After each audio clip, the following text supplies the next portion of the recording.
So the judge has finally made his decision, and it seems like both 23XI Racing and Front Row will not get the relief they were hoping for. The legal battle over NASCAR charters continues to shape headlines. So, what does Judge Kenneth Bell's ruling actually mean for the teams? Let's find out in today's special episode.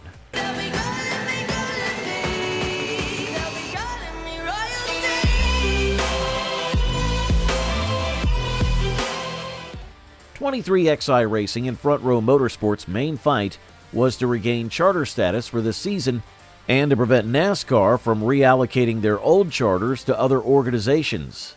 This dispute has been running for several months, creating waves not only inside the racing community, but also in the wider sports business world. The decision on this injunction and the discussion around the fastest lap rule in NASCAR has shaped the ongoing conversation about fairness, competition, and the way the sport should be governed moving forward. Judge Kenneth Bell's decision came after NASCAR assured the court that they would set aside 6 charters until next season. The promise meant that NASCAR would not rush to reassign those specific charters to other teams for 2025. Instead, they would keep them on hold while the larger legal case continued. NASCAR's assurance seemed to be the key factor that influenced Judge Bell's ruling.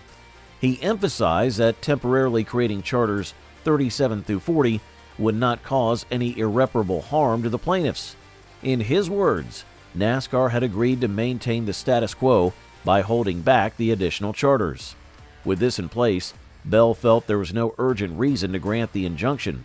As a result, both 23XI and Front Row Motorsports will now be stuck running as open teams for the rest of the 2025 season. The practical impact of this decision is quite significant. In NASCAR's Cup Series, being an open team instead of a chartered one comes with clear disadvantages. For instance, charters guarantee spots in every race of the season, while open teams must qualify on speed. This adds more pressure on the drivers, crews, and sponsors because a poor qualifying run could keep them out of the main event. In a sport where sponsorship exposure is critical, the risk of missing even a single race can affect a team's financial health. Both 23XI Racing and Front Row had argued that without guaranteed charter status, their sponsors might walk away.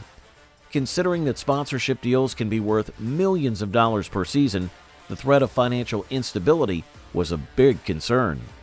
Judge Bell acknowledged these risks, but still determined that NASCAR's decision to hold charters in reserve was enough to prevent immediate damage. Another part of Judge Bell's ruling attracted attention because of the way he addressed NASCAR's argument that charters had been issued for free. NASCAR has repeatedly defended itself by claiming that these teams receive something of high value without direct monetary payment. However, Bell made it clear that while teams may not have handed over cash directly to NASCAR for these charters, the agreements came with obligations. Teams had to commit to multiple responsibilities, such as sponsor exclusivity, giving NASCAR rights to their intellectual property and fulfilling operational duties.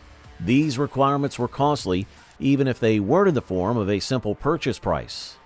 The judge described NASCAR's claim as at a minimum misleading, suggesting that NASCAR's portrayal of charters being free wasn't fully accurate. This footnote in the ruling could become important later when the case heads to trial, as it hints that the court is not entirely convinced by NASCAR's framing of the charter system. For now, the ruling means that the antitrust case continues to loom in the background. The December trial date could still change everything if the teams win. If the system itself survives legal scrutiny and the teams are found to have been unfairly treated, then the possibility exists that they might regain their lost charters. But if NASCAR successfully defends its system, then their charter model will remain firmly in its hands, giving them broad authority over team membership and competition structure. Either way, this case could redefine the business side of NASCAR for years to come. It also raises questions about how much control NASCAR as a sanctioning body should have compared to the teams who invest heavily in competing. Beyond the courtroom, another debate has emerged regarding NASCAR's rules, specifically the fastest lap bonus point. This rule, introduced in 2025 across the Cup, Xfinity, and Truck Series, awards 1 regular season point to the driver who sets the fastest single lap in a race. It is not a playoff point, only a standard point, but in a sport where playoff qualification can be determined by as little as 1 to 2 points, the impact is real. The idea behind the rule was to reward speed and give drivers an incentive even if they're not leading laps or battling for the win. However, the rule has not worked exactly as NASCAR may have envisioned. There have already been at least 3 notable Cup Series races where the fastest lap was recorded by a driver who had crashed, fallen many laps behind, or gone to the garage for repairs. Kyle Larson, for example, had his team repair a damaged car at Watkins Glen and Darlington, and in both of those cases, the car came back on track with fresh tires and no pressure from traffic. Under these conditions, Larson's car was able to record a very fast single lap, earning the bonus point despite being far out of contention for the race itself. Similarly, Josh Berry wrecked on lap 1 at Darlington, spent over 100 laps in the garage, and then returned to the track to set the fastest lap of the race. This outcome struck some as odd, because a car that was essentially out of the race still managed to gain an official advantage. NASCAR's communications director, Mike Ford, recently admitted that the organization is reviewing this rule for possible adjustments in 2026. He suggested that NASCAR might consider requiring the driver to be on the lead lap, or at least not too many laps down, in order to qualify for the fastest lap point. That would prevent situations like Berry's at Darlington, where a car completely out of the race still picked up the bonus. However, some fans and commentators believe this potential rule change is unnecessary. They argue that the fastest lap point, as it currently stands, gives struggling teams something to fight for even after their race has been ruined. While NASCAR debates this, there's another discussion happening, and that is about race length. A quote by Formula One CEO Stefano Domenicali made headlines when he suggested that F1 races might be a bit too long for younger fans. Considering F1 races last only around 90 minutes on average, many people found that statement surprising.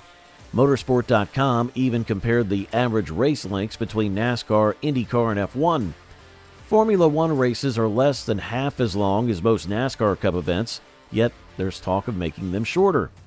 That caused laughter among NASCAR fans because if a 90-minute race feels too long, what does that say about a NASCAR race that often stretches over 3 hours?